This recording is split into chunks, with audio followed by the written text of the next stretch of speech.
안녕하세요. 제이오토플랜의 장재현 팀장입니다. 자, 오늘 제가 여러분들한테 리뷰할 차량 바로 제 우측에 있는 모델인데요. 기아의 소렌토 하이브리드가 되겠습니다. 본격적인 리뷰에 앞서서 먼저 차량부터 보고 오실게요. 가시죠.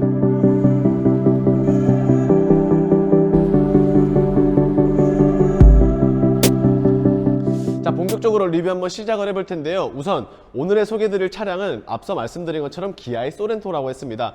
차량에 대해서 잠깐 자세히 말씀드리면은 하이브리드 모델의 6인승의 승차 정원을 가지고 있고요. 그 다음에 2륜 구동, 즉 전륜 구동 모델의 등급 같은 경우에는 시그니처로서 상당히 상위에 있는 모델이라고 말씀드릴 수 있을 것 같습니다. 자, 그리고 옵션 같은 경우에는 그렇게 많이 들어가 있는 것은 아닙니다. 딱 3가지가 들어갔는데요. 드라이브 와이즈, 그리고 크렐 사운드 시스템과 더불어 마지막은 헤드업 디스플레이까지 해서 총 3가지가 들어갔습니다. 색상 같은 경우에는 외장은 인터스텔라 그레이, 그리고 내장 같은 경우에는 올리브 브라운, 이러한 조합을 가지고 있는데 사실 옵션이 그렇게 많이 들어간 것은 아닙니다. 썬루프라든지 모니터링 팩이라든지 뭐 기타적인 부분들은 들어가진 않았는데 뭐 아쉽다면 아쉽다라고 생각할 수 있겠지만 저는 개인적으로 이렇게 3가지만 들어가도 나쁘지 않다라고 생각이 되고 있는데요. 왜 그렇게 생각하는지 지금 바로 시작해 볼게요. 자, 우선 전면부부터 리뷰 한번 시작을 해보겠습니다. 자, 그 전에 요즘 뭐 기아뿐만이 아니라 현대면 현대, BM이면 BM, 벤츠면 벤츠, 이렇게 국내외를 따지지 않고 모든 자동차 브랜드들이 거의 다 패밀리 룩을 강조를 하고 있지 않나라고 생각이 되는데요. 그렇기 때문에 기아 역시나 이러한 패밀리 룩을 강조를 해주고 있습니다.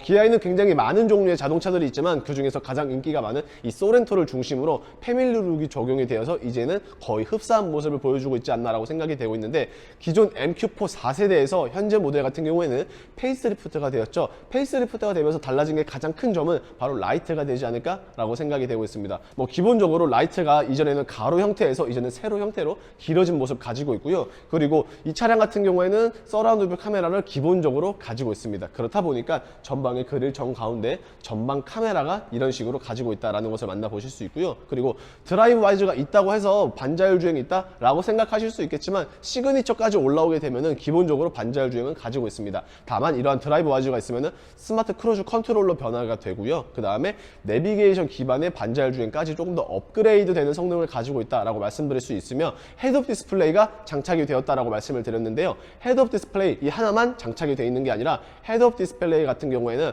빌트인 캠까지 함께 패키지로 되어 있습니다. 그래서 이 차량 같은 경우에는 정 가운데에 카파스 카메라를 제외하고도 빌트인 캠 카메라 2가 있다는 것을 만나보실 수 있으며, 측면 바로 한번 넘어가 볼게요. 가시죠. 자, 측면으로 넘어오게 되었는데요. 참고로 저도 소렌토 하이브리드의 오너입니다. 이 차량과 굉장히 비슷한데요. 제 차량 역시 2륜 구동이고요. 그 다음에 승차정은 역시 6인승입니다. 차이가 있다면 뭐 컬러에 대한 차이도 당연히 있겠지만 저는 페이스리프트 되기 전에 MQ4 4세대 모델이고, 이번 차량 같은 경우에는 뭐 대략 4.5세대라고 할 수 있는데 차이점도 어느 정도 있고, 제가 실질적으로 소렌토 오너이기 때문에 잘 말씀을 드리면은 우선 기본적으로 휠에 대한 차이를 먼저 보여드리겠습니다. 제 차 같은 경우에는 19인치의 휠을 가지고 있지만 이번에 새롭게 신형으로 바뀐 소렌토 같은 경우에는 최대 18인치로 휠은 작습니다. 대신에 사이즈는 작을 수는 있겠지만 디자인이 이런 식으로 유광의 블랙 휠이 적용이 된다는 것은 개인적으로 참 부럽다라고 생각이 되고 있는데요. 그리고 이 차량 같은 경우에는 시그니처, 그리고 제 차량 같은 경우에는 시그니처 그래비티 등급을 가지고 있습니다. 따지고 보면은 뭐 큰 차이는 아니지만 시그니처랑 시그니처 그래비티랑 차이점이 있다면 바로 외장의 파츠가 되지 않을까 싶은데요. 자, 지금 보이시는 이 휀다 쪽이라든지 아니면은 윈도우 몰딩 부분, 그 다음에 아래에 있는 이 크롬 부분들 모두 다 그래비티 같은 경우에는 가니쉬가 크롬이 아니라 블랙 카이글로시로 들어갑니다. 그래서 정말 쉽게 블랙 카이글로시랑 크롬이냐 이거를 통해서 이게 과연 시그니처인지 아니면 그래비티인지 어느 정도 확인을 해주실 수가 있고요. 그리고 시그니처 등급에는 기본적으로 이중 접합 유리가 들어갑니다. 다만 아쉬운 게 있다면은 이 차량의 옵션이 조금 어느 정도 들어갔음에도 4,900만 원대의 금액을 가지고는 있지만 아쉽게도 압축 도어는 가지고 있지 않기 때문에 문을 닫으실 때는 조금 더 유의를 해주셔야 되고요. 그리고 스마트 커넥트는 개인적으로 봤을 때는 그렇게 불필요한 옵션 중에 하나다. 그래서 굳이 안 넣어도 된다라고 생각이 되는데 이 차량 역시 스마트 커넥트는 따로 장착이 되어 있지 않습니다. 그래서 스마트 커넥트가 들어가면 어떤 게 바뀌냐라고 물어봤을 때 외장에서 가장 큰 거 하나, 내부에서 가장 큰 거 하나 해서 총 2가지가 있는데, 외장 부분 같은 경우에는 버튼식입니다. 만약에 스마트 커넥트가 있다라고 하면은 컴포트 액세스 기능이 이제 물리적인 버튼이 아니라 지문 터치 타입으로 들어가는데요. 굳이 뭐 터치? 뭐 저는 버튼도 상관이 없을 것 같아요. 왜냐면은 뭐 컴포트 액세스 자체가 없다라고 하면은 굉장히 큰 옵션 중에 하나겠지만 컴포트 액세스가 있는데 이게 과연 버튼이냐 아니면 지문이냐 이러한 차이로 나눠진다라고 생각이 되기 때문에 저는 뭐 개인적으로 나쁘진 않은 것 같고요. 그 다음에 쿠페형이 아닙니다. 기본적으로 뭐 쿠페형 이쁠 수는 있겠지만 실용성은 다소 떨어집니다. 아시겠지만 국산차들 같은 경우에는 디자인도 물론 디자인이긴 하지만 조금의 더 실용성을 강조를 했기 때문에 이런 식으로 쿠페보다는 외관형으로 만들지 않았나 싶고요. 그렇다면 과연 후면은 어떤지 바로 한번 넘어가 볼게요. 자, 후면으로 넘어오게 되었는데요. 사실 페이스리프트이기 때문에 디자인적 변화는 분명히 있는 것 같지만 이번 소렌토 같은 경우에는 원래 MQ4부터 워낙 인기가 많아서 그런지 그렇게 많은 디자인 변경은 주질 않았습니다. 하지만 대표적으로 후면에서 예를 들자면은 전면 같은 경우에는 가로 형태의 라이트가 세로 형태로 바뀌었다고 했는데 후면에서는 바로 이 리어 램프가 기존에는 독립적으로 떨어져 있었지만 지금에 나오는 소렌토는 이렇게 위에 연결이 되어 있습니다. 물론 큰 차이는 아닙니다. 사실 뭐 아는 사람들만 알고 모르시는 분들은 몰라도 뭐 크게 상관이 없는데 그냥 후면을 봤었을 때 아 저거는 그냥 MQ4냐 아니면은 MQ4에서 페이스리프트가 되었나 라는 점을 참고로 이어주시면 될 것 같고요. 와이퍼 외관 형태이기 때문에 당연히 있습니다. 다만 이제는 언더로 뽑아놓지를 않고 히든으로 숨겨져 있고요. 그 다음에 빌트인 캠이 있다고 말씀을 드렸죠. 그렇기 때문에 전면에서는 카파스 카메라 이외에도 빌트인 캠 렌즈가 하나 더 있다라고 말씀을 드렸는데 후면에서도 역시나 이런 식으로 렌즈가 하나 있습니다. 그런데 신기하게도 렌즈가 하나가 아니라 두 개가 있는데 이 두 개 과연 하나는 빌트인 캠의 후방 카메라일 텐데 하나는 무엇일지 그 부분은 제가 실내로 넘어가서 설명을 드리는 거고요. 아쉽게도 사륜구동이 아니기 때문에 이런 식으로 따로 사륜구동에 대한 특이점은 없습니다. 그리고 하단 부분 같은 경우에는 역시나 네 크롬이 쓰여있을 것처럼 보이긴 했지만 실제로는 크롬이 아니라 그냥 플라스틱으로 마무리가 되어 있고요. 뭐 굳이 하이브리드라서 이렇게 배기구가 안 뚫려 있는 건 아니고 요즘 나오는 차량들 하이브리드나 내연기관 상관없이 그냥 조금 더 모습을 깔끔해 보이기 위해서 이렇게 숨겨져 넣었다라는 점 참고해 봐 주시고 트렁크 같은 경우에는 확실히 넓습니다.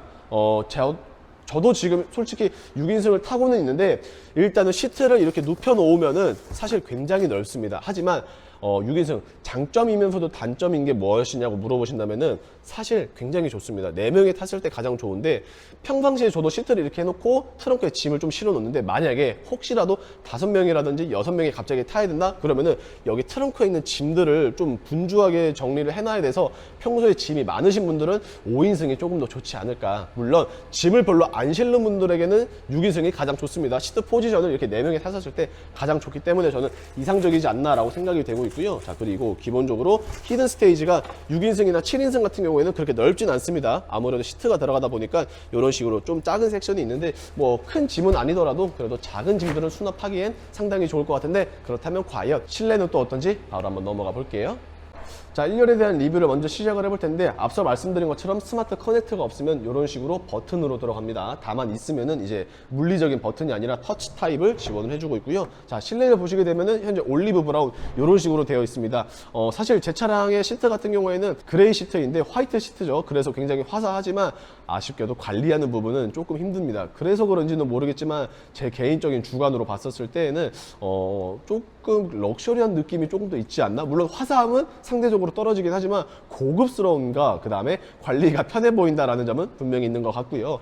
좌측 같은 경우에는 먼저 이런 식으로 네 메모리 시트 2가지 뭐 나머지는 뭐 동일합니다. 다만 시그니처 등급으로 올라오셔야지만 메모리 시트를 지원을 해주는데 이런 부분들 참고를 부탁드리겠습니다. 그래서 나는 무조건 메모리 시트가 있어야 된다. 그리고 메모리 시트가 빠지게 되면은 아무래도 이지 억세스도 함께 사라지기 때문에 그런 부분들 불편한 거를 감수할 수 없다라고 하시는 분들은 어쩔 수 없이 시그니처로 올라오셔야 됩니다. 낮은 등급에서는 옵션이 추가가 안 되니까 이 점을 참고 부탁드리면서 탑승 한번 해볼게요. 자, 우선 탑승을 하게 되었는데요. 기본적으로 뭐 핸들을 기준으로 봤었을 때 좌측 같은 경우에는 현재 이런 식으로 엔터테인먼트, 그 다음에 우측 같은 경우에는 반자율 주행을 가지고 있습니다. 뭐 전체적으로 실내 디자인을 한번 쭉 보시게 되면은 현재 이런 식으로 되어 있는데 일단은 이 차량 같은 경우에는 컴포트 옵션이 빠지게 되어 있습니다. 참고로 컴포트 옵션을 넣으실 경우에는 기본적으로 이런 시트 같은 경우는 이제 나파 가죽으로 달라진다라고 말씀을 드릴 수 있고요. 그리고 후방에서 제가 빌트인 캠 외에 또 하나 렌즈가 있다라고 했는데 디지털 센터 미러라고 할 수 있는데 지금 현재 보시는 것처럼 일반적으로 그냥 거울 형태를 가지고 있지만 여기서 레버를 당겨 주시게 되면은 네, 이런 식으로 후방 카메라, 상단에 있는 후방 카메라가 발휘가 됩니다. 그렇기 때문에 조금 오프로드를 좋아하시거나 아니면 좀 위에서 내려보고 싶다라고 하시는 분들은 이러한 디지털 센터 미러를 통해서 한번 참고해 봐 주시면 될 것 같고요. 그 다음에 서라운드 뷰 카메라 당연히 현재 이런 식으로 있습니다. 좌측 같은 경우에는 후방 카메라, 그 다음에 우측 같은 경우에는 서라운드 카메라가 있기 때문에 주차를 하시거나 아니시면 좁은 골목을 지나가실 때 조금 더 유용하게 쓸 수 있지 않을까라는 생각을 해보고 있고요. 그리고 디스플레이도 이제 바뀌었습니다. 메인 디스플레이가 현재 이런 식으로 이제 패널이 하나만 들어가는데 공족이나 아니면 엔터테인먼트나 이런 식으로 바꿔줄 수 있습니다. 그렇게 어렵지 않기 때문에 이런 부분들은 훨씬 더 깔끔해졌다라고 생각이 되고 있고요. 그리고 페이스리프트 되면서 실내 디자인에 대해서도 어느 정도 변했는데 이 송풍구가 드디어 바뀌었습니다. 야, 사실 4세대에서 송풍구가 세로 형태로 나왔는데 좀 멋있다라고 생각을 했는데 생각보다 엄청 불편합니다. 그래서 저는 개인적으로 세로 형태보다는 이런 식으로 가로 형태가 조금 더 좋지 않나 라고 생각을 해보면서 2열 한번 넘어가 볼게요. 자, 2열에 대한 리뷰인데요. 확실히 6인승 같은 경우에는 이렇게 2열 시트가 붙어 있는 게 아니라 독립적으로 되어 있습니다. 그래서 뭐 이게 따로 떨어져 있으니까 뒤에 타는 사람들이 상당히 편하다라고들 말씀을 해주셔요. 그래서 저는 지금까지도 뭐 장단점은 분명히 있긴 하겠지만 6인승에 대한 선택을 후회한 적은 없습니다. 그래서 나중에 또 차를 바꾼다라고 하면은 아마 또 지금과 같이 6인승을 하지 않을까, 뭐 특별한 이변이 있지 않는 이상은 6인승이 참 좋아 보인다라고 생각이 되고 있고요. 썬블라인드 현재 이런 식으로 가지고 있습니다. 그리고 지금 보시는 것처럼 컵홀더는 좌측에 이런 식으로 있는데 아무래도 통로, 중앙 통로 부분이 뚫려 있기 때문에 이렇게 지금 컵홀더가 좌측 도어로 빠진 것 같고요. 지금 보시는 것처럼 열선 시트는 있고, 자, 그리고 에어컨 공조기의 범위는 역시나 투존입니다. 하지만 아랫부분을 보시면은 220V도 충전 단자를 지원을 해주고 있기 때문에 뭐 캠핑 좋아하시는 분들은 당연히 좋지 않을까. 그리고 썬루프 옵션이 따로 없기 때문에 이렇게 썬루프는 그냥 막혀 있다라는 점을 끝으로 오늘 최종 리뷰 한번 맞춰 볼게요. 자, 지금까지 기아의 소렌토에 대해서 알아봤습니다. 사실 소렌토 하이브리드 기본적으로 차값이 한 4천만 원 중반 이상을 자랑하고 있고, 이번 차량 같은 경우에는 옵션이 3가지만 붙었음에도 불구하고 4,905만 원이라는 금액을 가지고 있습니다. 물론 비쌉니다. 하지만 제 차량도 거의 한 요 정도의 금액대를 가지고 있는데 타보면서 느낀 점은 아깝지는 않습니다. 굉장히 잘 샀다라는 식으로 생각이 될 정도로 만족도는 너무나도 높은데요. 아쉬운 게 한 가지 있다면 워낙 인기가 많아서 6개월 이상의 엄청난 대기 기간을 자랑을 한다는 부분이 되겠지만, 장 팀장, 오늘의 고객님 같은 경우에도 한 2주일, 3주일 만에 드린 것 같은데 이렇게 빨리 드릴 수 있었던 이유는 바로 장기 렌트의 특판 차량이 존재했었기 때문에 이러한 선발주 물량을 통해서 빠르게 전달드릴 수 있었던 것 같습니다. 자, 지금처럼 빠르게 차량이 필요하시거나 저렴한 견적이 필요하시다라고 하시는 분들은 보시는 화면 우측 상단에 있는 장 팀장의 연락처로 연락 주시면 되겠고요. 자, 어떻게 오늘의 영상 조금이라도 마음에 드셨거나 도움이 되셨다라고 하시면은 구독과 좋아요 그리고 알림 설정 부탁드리면서 인사드리겠습니다. 감사합니다.